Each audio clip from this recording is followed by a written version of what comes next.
Hello and welcome to Pet Friendly Growth Club. I'm your host, proud pet mom, Elsa Mo. For those who are on YouTube today, you'll see that Birdie's over here. She's our company mascot and my everything. Today, we are uncovering a topic that mature companies are well versed in, PR. But for pet businesses like ours that are just starting out, getting free press coverage is not always easy to navigate. It's intimidating, frankly. So if you feel stuck like I do, this is all about to change. Joining us today is Hilarie Viener of Viener and Partners and CEO of Genius 100 Foundation. To say that Hilarie is an expert in PR is an understatement. She's worked with over 100 brands from startups to Fortune 100 companies after dedicating her entire career to the marketing and media space. Hilarie, early in your journey, you worked with the internationally recognized agency, BBDO. It's a big one. You then led ad agencies as the executive VP of the Value Engineers and president of the Wonder Agency before starting your own Viener and Partners based out of Manhattan, which is why you are such a perfect fit for us today. You've launched Black Paw, a startup offering memorial pins for pet parents to wear out and let others know that they're grieving the loss of their fur baby. Before we dive into the insider scoops for today, can you briefly share with us how you got here? Thank you so much for having me. This is a wonderful honor to be part of your program and to talk to your audience. I always had a pet in my family. Pets have always been very important to me. But just because I had a pet and was able to adopt one when I finally started my own company doesn't necessarily give me the creds to be here talking about marketing and PR. I started my career right out of college in Manhattan at Wellsridge Green, very famous women-led agency, one of the first, and worked my way up through Omnicom and IPG networks before starting my own. So yes, I've worked with a lot of brands all over the world, and the most important thing to remember is what keeps it interesting is always finding that key insight or magical thing that makes other people want to engage with what you want to engage with, and finding the right audience to respond to your product and your passion. I really love that. And what was the inspiration behind Black Paw? Basically, about a year and a half ago now, I had relocated from Manhattan and I lived near my mom. And I hadn't lived near my mom since I was 17. So she started stopping by places where I would frequent, like my hair salon. And everyone loved seeing her. She's always full of life and fun. She walked in one day with her head down, just looking not like herself at all. And everyone was like, "What's going on with your mom?" And I said, "Just give her a minute. She just lost her dog of 15 years." And at that moment, I realized all of a sudden everyone stopped and gathered around her and gave her stories of condolences and comfort. And I know what that's like. This amazing moment happened while I was sitting left alone in a chair, right? I'm just watching this all go down. And I thought, wow, why isn't there something that lets people know that you're grieving? Because the grief over a pet is so different and so much more acute in so many ways than even the loss of a human loved one. Especially in my mom's case, it was her constant companion for 15 years. The whole thing just creatively flew out of me as I was sitting there. Even the name of it, the design of it, the purpose of it. It was like there's something very universal about this that would be a great help to a lot of people.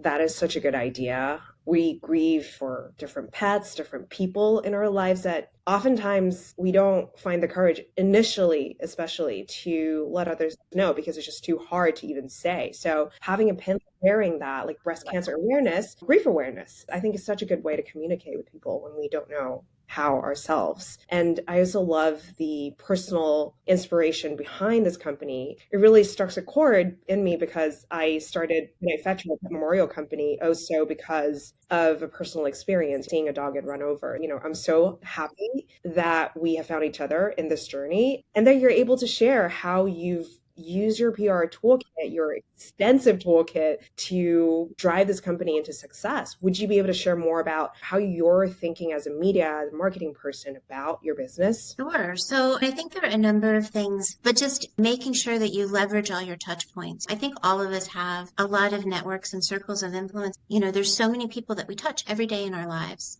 We all have social media. We all have friends. We all have families. We all belong to different things or do different sports or activities. There's so many ways to get the word out about something you're doing just conversationally. I found with this I get outreach all of a sudden out of nowhere. 2 months later from someone that I told who was a friend of a friend, I get an email saying, oh, my friend's pet just passed away and said, please send them a pin. Just in terms of making sure that you have your story down, your elevator pitch, and making that really clear so that people remember what you're doing and why you're doing it. Because in both of our businesses, it happens every day in the universe, but it doesn't happen to us every day. But when it does happen, it's a very big moment. It's kind of like you got to get the word out before people need it. Otherwise, how would they think of you when the time comes? They're not going to instantly think, what else can I do? I mean, a lot of people, when they hear about the Black Palm Memorial Pin, they say, oh, that's such a great thing. In addition to flowers, send someone flowers when a pet passes away. Then I know a lot of the bigger companies like Chewy does that. But two things, wonderful to receive flowers, but they live inside your home. You don't walk out into the world wearing flowers. But something like a pin, you're wearing that. It far exceeds the lifespan of the flowers that you're getting. But I think the hardest part of grief, especially with a pet or any being that you're used to being around a lot, is when you are out in the world by yourself. So this has a little bit more of an extended period of use. And makes such a good gift too. Do you find that people are finding Black Paw for themselves or mostly as a gift? I think it's mostly as a gift so far. I mean, we're still pretty new running the agency and running a philanthropy and then bringing this project to life. There's only so many hours in the day. You know, if I could spend a lot more time on the things that we're going to talk about today, it grows. It is one of those cases where how much effort and time you put into the PR and marketing and branding, it will result in a bigger benefit.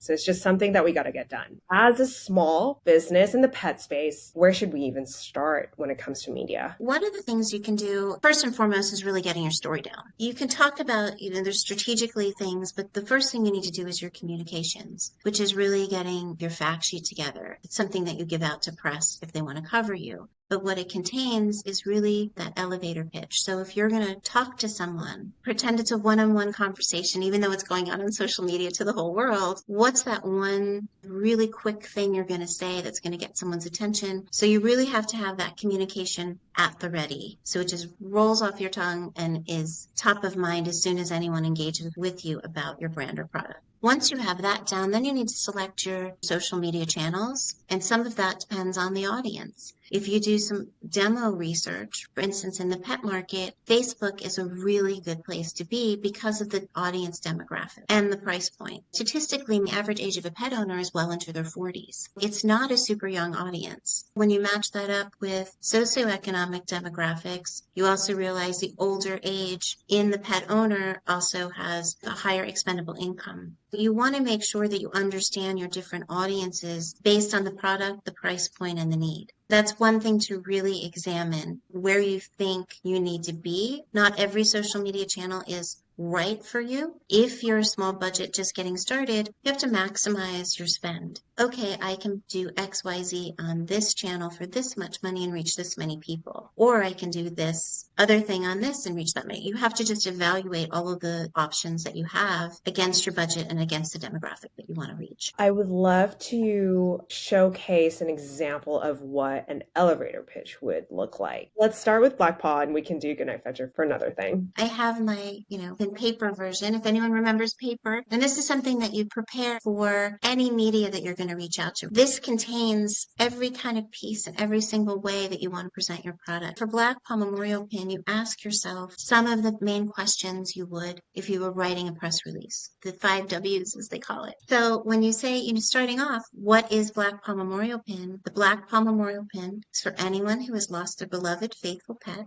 as a way to honor their memory and let everyone know that they're in mourning and perhaps could use a little more kindness in their time of sorrow. Beautiful. Another thing that's really important for any business when they're starting out is make sure you're very singularly focused. It's a lot easier said than done. And in your case, you're a grief product. You can say right off the top what it exactly is. You can always grow a brand from the first product, but if you don't create that singular purpose, it's very hard to engage new consumers because there's so much market clutter. Grow slowly. Okay. So it's really creating that single focus message. So it's very clear with Black Paw that it's a pin that you wear when you're grieving. That's pretty much the elevator pitch, and then you can get into some of the other questions that are answered in the fact sheet. Or what was the pin, who was it created for? What's the inspiration? Is it a gift? Where can it be purchased? How does it support animal welfare organizations? What does it symbolize? Where was it designed? Where was it manufactured? How much is it? And that pretty much comprises what a fact sheet is that you provide. That's really the overview of the product. And then in our case, because we have a community also on the website that you can post articles and post a memorial that lives on the website as well. So we have, about the community, about the in memorial, and then the fuller version of the whole story about my mom and how it became created. And then one of the main things for press is you put links. You should have a section that it contains your press releases. So anyone that's starting a business should create their own kind of startup press release saying you can put that out on the wire very cost efficiently through a number of channels. There's a lot of free PR, like PR Log is a free service. EIN Newswire, I think, is $100 to put something out the wire. But you want to create a press release that announces your business so that someone who might have heard you talk about it, then they're like, I think I heard about this. Let me Google it. Once you've created a press release and put your story out, they'll find you. My husband works at Amazon, and I think it's one of Amazon's core operating processes. Before they launch any feature, they'll have to approve an internal PR. And before the leadership approves of the PR that's written about the new feature, the feature will not come out. So I really echo your point about the importance of writing a press release, whether it's internal, better if it's external, but that's a great idea. So basically, the wire means getting it out on a wire service. So the best way to make sure that your press release is visible, searchable on Google, Yahoo, MSN is to put out a press release that's attached to a wire service. If you look up, you can just Google it, free press releases or low cost press releases. You send out a press release for about $100. It's not going to set the world on fire, but it will be searchable and you will be able to have it there when people look you up. Not only is it good for when people look you up, it also creates legitimacy. Would paying for them basically guarantee that it's out there? Yes and no. Some of the free PR wire services do get the word out, but I don't recommend them because they're cluttered with advertising that's not yours, because that's how they make their money. Ad services. I believe the best way to do it is just to pay the $100 or whatever it is to one of the lower cost services. And then you can also use it once you have that live link in the rest of your materials. You can put it on your website.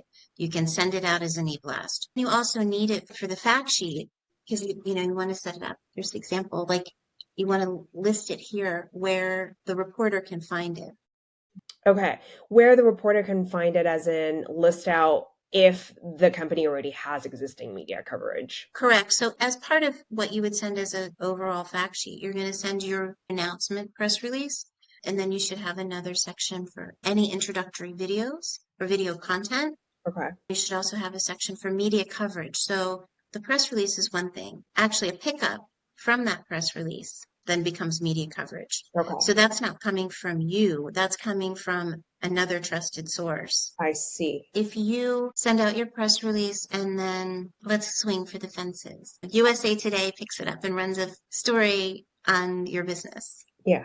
So you have a link saying, this is my press release. This is the media coverage from it, which is also important. The more media coverage you have, the more likely you're going to get more media coverage. It's like a snowball. Having validation is helpful, I'm sure. Yes. So it sounds like before the fact sheet, we should all strive to write our own press release that has the 5 W's: who, what, when, where, why.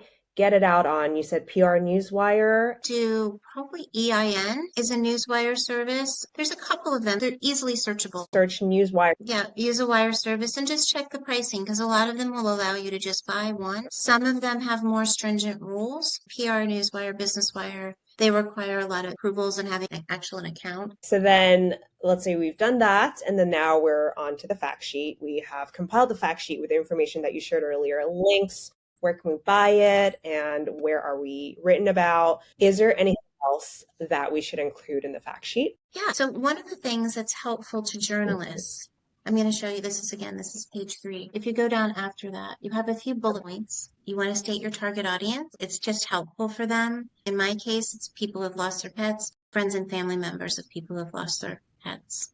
And then you might want to state your future plans, growth of the community, monthly donations to animal welfare organizations, which is in our plans. And then we're going to be rolling out additional products. So that gives a journalist, if they're reading this, they know that we've started, we have, we've gotten some media coverage, this is who we're targeting, and these are maybe some areas we might want to talk about, right?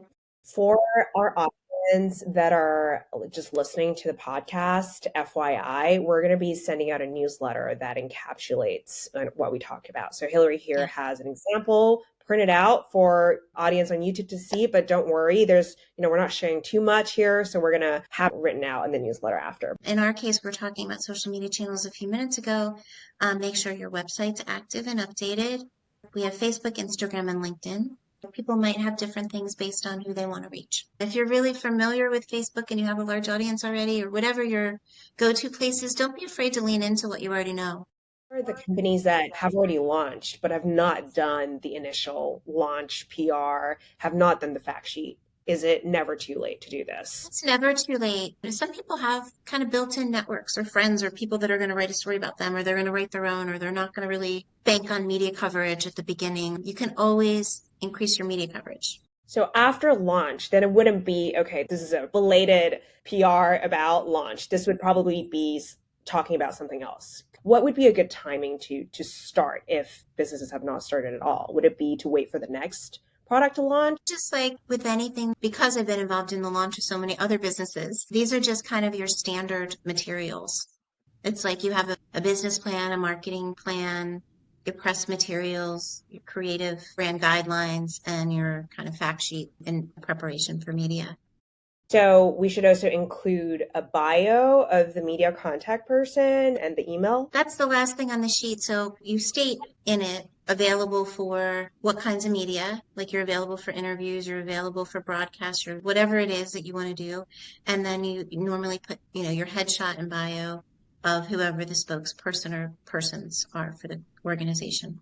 Is it recommended that one of the founders, especially for a smaller, younger business, to be the spokesperson? I would think so. It's your idea or your company, right? It's always great to get endorsements or have people that you worked with. You might want to have a testimonial or something like that. But no one's going to speak for your company like you are. We can speak from the heart. Now it's time to reach out. So where does a pet business find media contacts? Well, there's a couple ways to do it. Since I started in the advertising business a long time ago, there's so many resources online. Get your fingers ready to do some searching and you can find a lot of stuff. But there are a number of pet magazines that you can reach out to, look them up, figure out who the contact is. Sometimes you need to make a phone call, write an email, find out who the contacts are.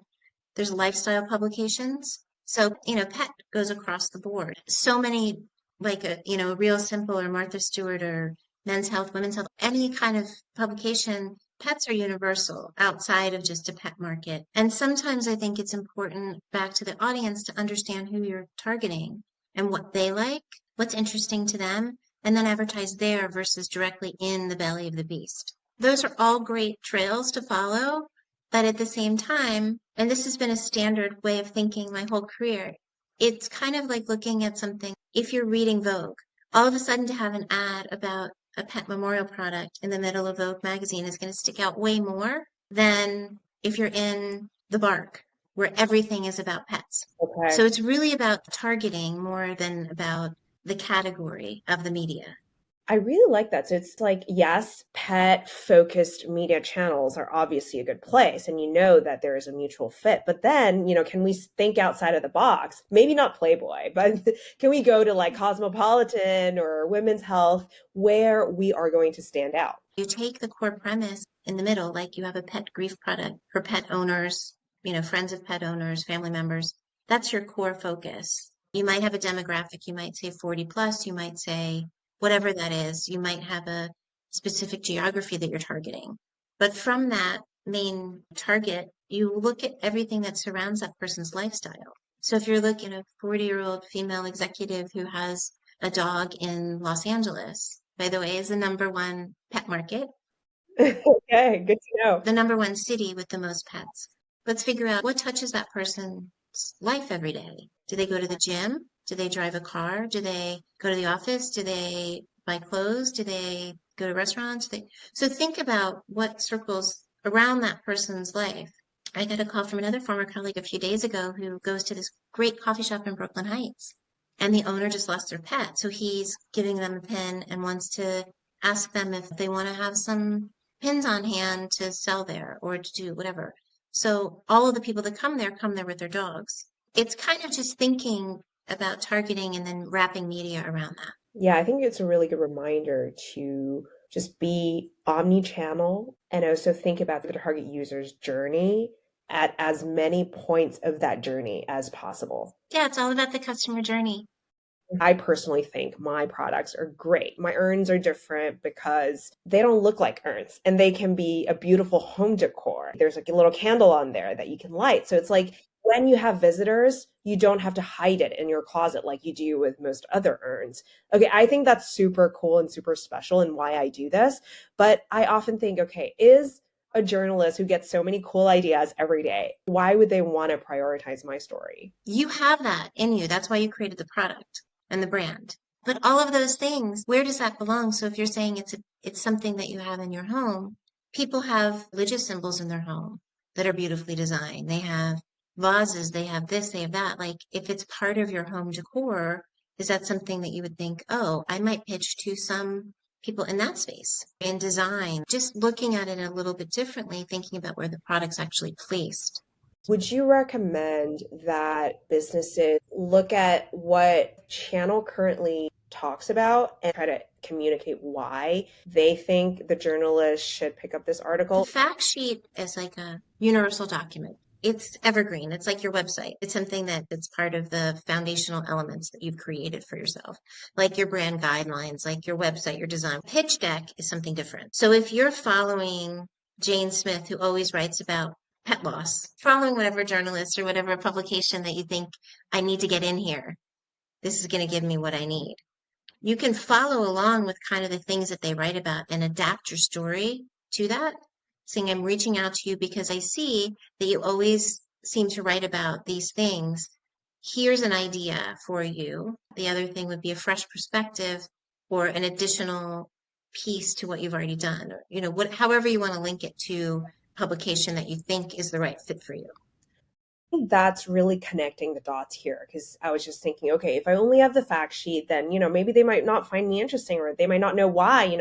It is in their interest to report or prioritize our story. But then now in our email, okay, this is why our story is going to be valued. Yeah, and then you have the fact sheet to back it up. This is the reason why I want to be in your book, we call it, or on your website or in your writing. This is what I'm pitching you. This is what I'm trying to sell you on, right? That's the piece. You send them with it. I've attached the fact sheet. So that has all of the details. So then they can basically fact check you. You want to create a scenario where the journalist doesn't have to do a whole lot of work, right? You're handing it to them. You're like, okay, here's the pitch idea. Here's everything about my company. It's all in one place. Take a look. And then they don't have to go back and forth with you or create extra work, which oftentimes journalists don't want to have to do the extra work. Should we go as far as even writing draft stories, or is that really going too far? And, having a couple of ideas is enough. Having a couple ideas usually for journalists is enough, but you can always do something like go on Medium. Okay. Write our own blogs. Create your own content, create your own stories. That's what we're doing on Black Paw as well. That's in the community section. We have articles from all different angles. So we have some that are just direct lifts cited from other places, and then we have some of our own stories that we said, we've noticed this or that or the other thing and write a little piece about it. Today is the day to outsource using technology and proliferation of AI as well. I know that we talked about agility, and you mentioned that there's other tools out there that we can use to contact different journalists. Is that right? Agility is one, PR pitches is another, Prowly's another, Propel's another. If you just Google PR pitching Okay. platforms is a good search term. You can really start to look. And for those, also recommend asking around to other people that might be in your cohort or in friends that you know that are running businesses or people in PR. Just ask them which ones they think are the most relevant because most of them kind of have the same CRM promise. Consistently scrub database and they have all the journalists. So it's an aggregator that you can use and you pay a monthly fee for. Even with that, again, it all takes a lot of time. It's not like you flip a switch, throw in your press release that you've already written, and they go do all the work for you. You still have to go in and figure things out, do follow-ups. But it does give you a great leg up of identifying who you want to pitch to. I don't know if I mentioned this. Early on, when I was just finishing college, I did an internship with Ogilvy PR. It wasn't on Agility. I think it was on Excel. And all we did was just call reporters every day, and we would actually write the press releases for our clients. So I think it just goes to show exactly how much work this PR thing takes and the importance of outsourcing to consultants and to agencies that, can help us out when needed. Yeah, and I think, to your point, you're starting a business and depending on your stage, in my case, I have two other entities that I run.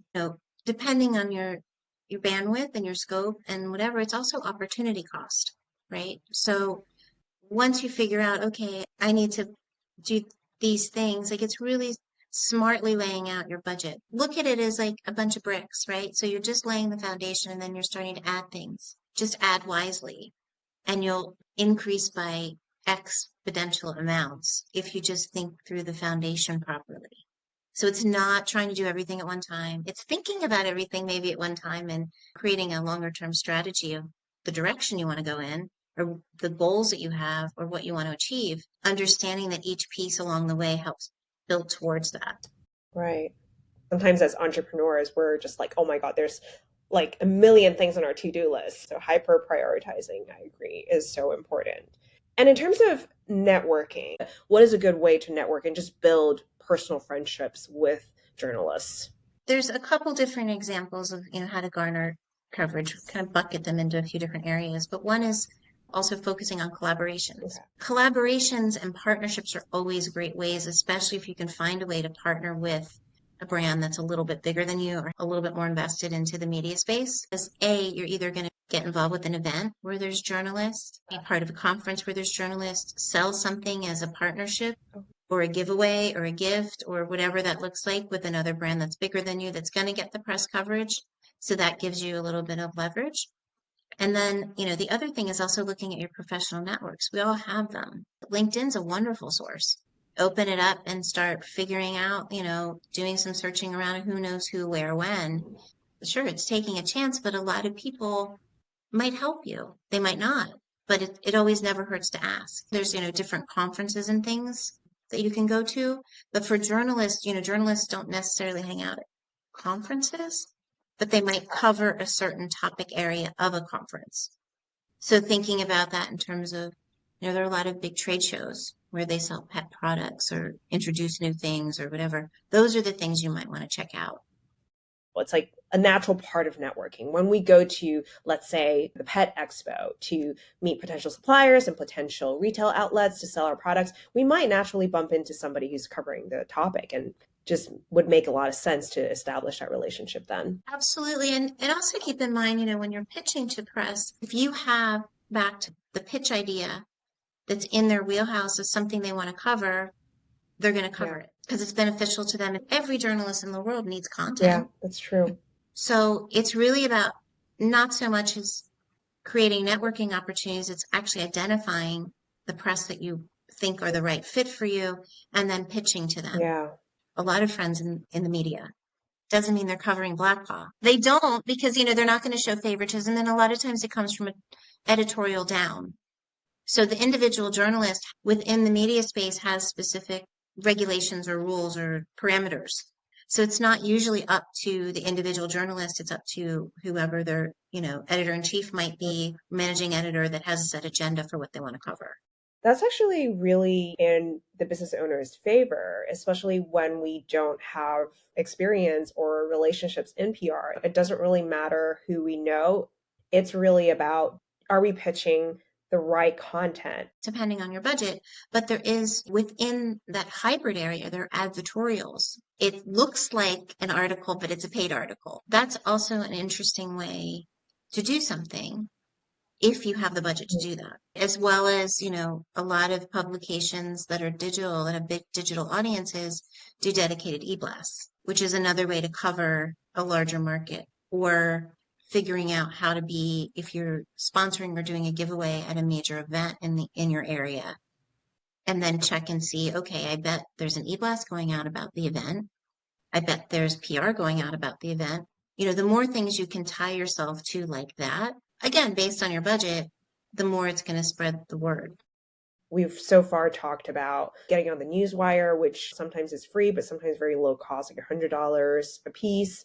And then we also have reaching out to journalists to see if they want to cover us. And that's obviously free of charge. But then also we can go for the advertorial team where I imagine they'll write an article, but it's really, paid for. So it's not as addy as like a banner ad that you see in a magazine or on a website, and it's actually providing content. So there's actually a lot of ways that we can get out there. And of course, social media is the ultimate free media. I mean, obviously we can do some ads, which is like $10 a day, but there's so many avenues today to get out there on a low budget. Absolutely. Another way to do this, if you, again, depending on your time and your appetite for this, is trying to get in front of people, like doing speaking engagements, offering yourself up as a content expert, founder, or whatever that looks like, and get in front of, people that way. There's probably opportunities again within your network that you don't even realize. Like you can go back to your alumni group at your university. There are a lot of entrepreneurial platforms where people like to hear about ideas, like what you're doing right now. And I really loved what you mentioned earlier about the idea of partnering and openly sharing resources. That's also the thesis of Pet Friendly Growth Club. Information is valuable, but it doesn't mean that we have to withhold valuable resources from each other. Sometimes, yes, we are indirect competitors, we could be, but really we can achieve so much more as partners. Oh, absolutely, especially in the pet market because it's a multi-billion-dollar industry. Yeah. It continues to grow. And, the idea, I did my first research report for Commerce Bank in New York in, I think, 2006 or something about the pet market with growth projections, but it continues to grow. The advent and continuation of what's considered a pet parent. How many more people have pets than even children? We're in the same target space, people in pet grief, but we're not direct competitors, so it makes sense to share resources, especially with something like, PR, a journalist, pitching platform that you can use as a shared resource no matter what, unless you're directly trying to hit the same journalist with the same story. But there's so many nuances to every story that there's a lot of ways to use shared resources that are really beneficial and will help tremendously to people with very small budgets that are just starting. If perhaps, something that we could do is if I have a list of journalist contacts and you have your own list and we can share that list and we can each do our outreach. But now we have a larger list. We put a, kind of just a spreadsheet together. What conferences are coming up? What places, do you think you want to go? Every community in the country has activities, something you can see. Is there a farmer's market? Is there this? Is there that? Think about it for just a second. Like if you go to a farmer's market, are half the people walking around with dogs? So would it make sense to reach out to the farmer's market and say, hey, how much is it for a booth? And if you're selling something in the same category as someone else, one person selling organic dog treats and the other person selling organic dog food, why not share a booth? There's a lot of ways to think about it of helping one another that are, all trying to target the same thing.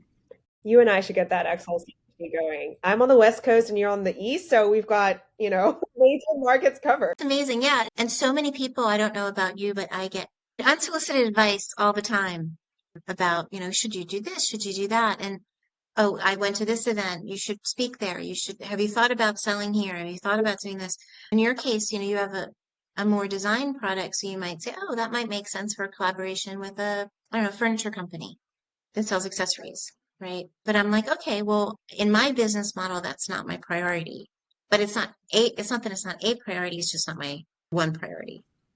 Yeah, I actually wanted to talk to you more about that. I feel it's a really hard trade-off to make. On e-commerce platforms such as Chewy.com and Amazon Pets and Etsy, it's so easy to list our products on there and just start selling on day one. Whereas what you're doing is you're kind of building your own like direct to consumer, your own Shopify, your own ecosystem of newsletter, of community building, of PR that leads to sales off your website. So how are you making the decision between your own website versus just listing on other e-commerce channels, or maybe both? The listing on e-commerce channels and retail partnerships are all in the pipeline.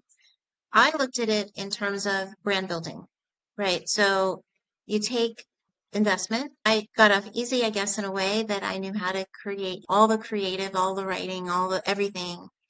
Every piece of it was out of my own work. So that was just fun to be able to do, because keeping in mind that while I have an extensive background in working with brands all over the world, it's never exactly what you want to do. You're coming up with concepts, you're dealing with clients, you're moving the needle forward with launches and new products or growing brands. But there's a huge process on that end, the creative process. So with having your own brand, there isn't any of that. It's all coming out, of how you want to do things. So for the first, my year one business model is really just growing the brand. So I have brand stability and trying to create greater brand value, and then slowly rolling it out into retail partnerships and e-commerce partnerships and et cetera, et cetera.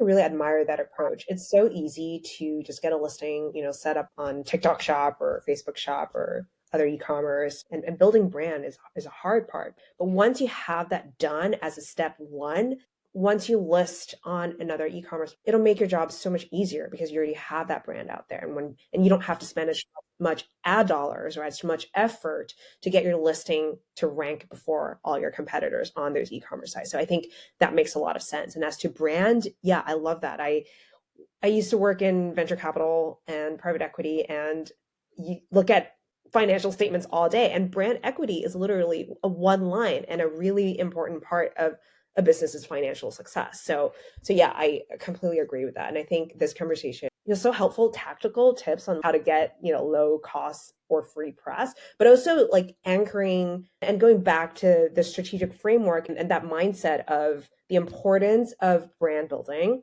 and the importance of partnering with other business owners that are in a similar stage. So I want to end with my favorite part, which is the firing rounds. So how do you think AI is going to change marketing and media? I think a lot of people are scared of it. It depends on the level of control and how much human interaction and how far it can go without any kind of boundaries.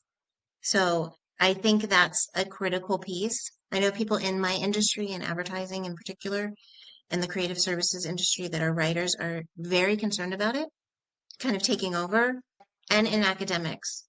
But I think it is going to change everything, but we'll have to see how the human interaction gauge actually works with it.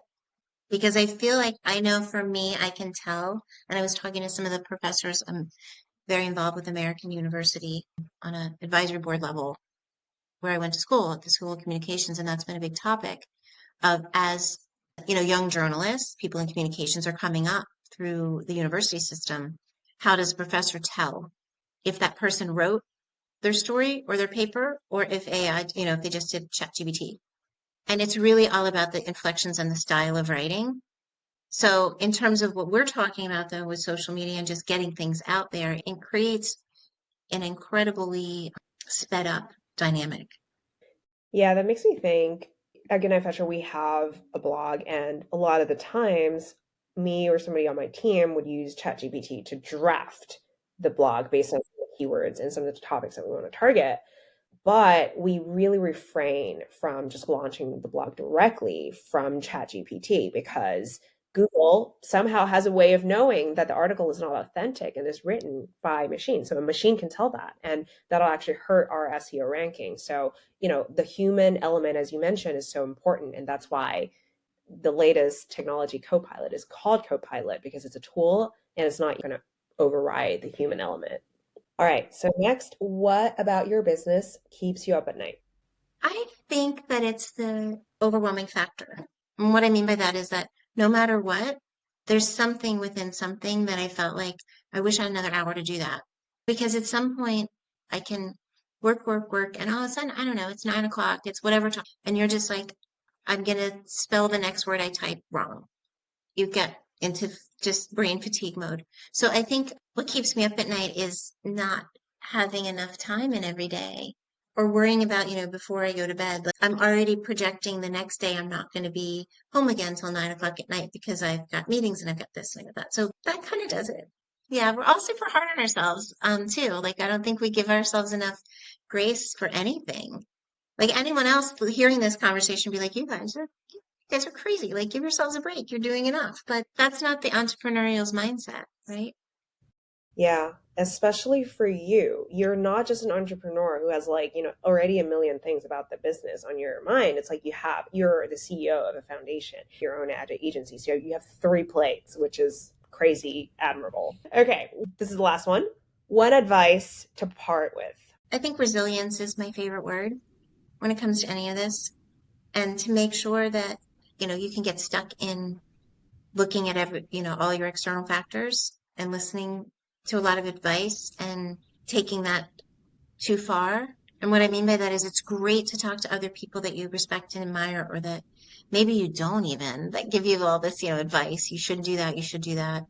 But I think it's taking all of that in and then realizing that you are unique and you're doing what you're doing because you know how to do it and you wanted to do it and it's your goal and it's your passion to do it. So sure, listen to all the advice, but keep doing what you're doing because no one who does what everybody else wants them to do ever really succeeds. Thing that makes you successful, that makes you stand out is your own unique vision and standing up for that. That's why I come back to resilience because all of this takes getting knocked down, getting exhausted, feeling like you're not doing enough. You can always look back and say, well, last week I had 400 things I was supposed to do. I did 322 of them. And now there are 400 more things I need to do, but I'm moving this along. That is a perfect wrap to our session. This has been so inspiring for our listeners who want to reach or learn more about Hilarie. I have your bio and also a link to your LinkedIn and Black Paw's website on the Pet Friendly Growth Club's website, and that is petfriendlygrowth.com. So go and check out more about Hilarie, her wonderful work, and also some of our upcoming speakers. And thank you so much, Hilarie, for joining us today. Yeah, this has been great, and I'll talk to you soon.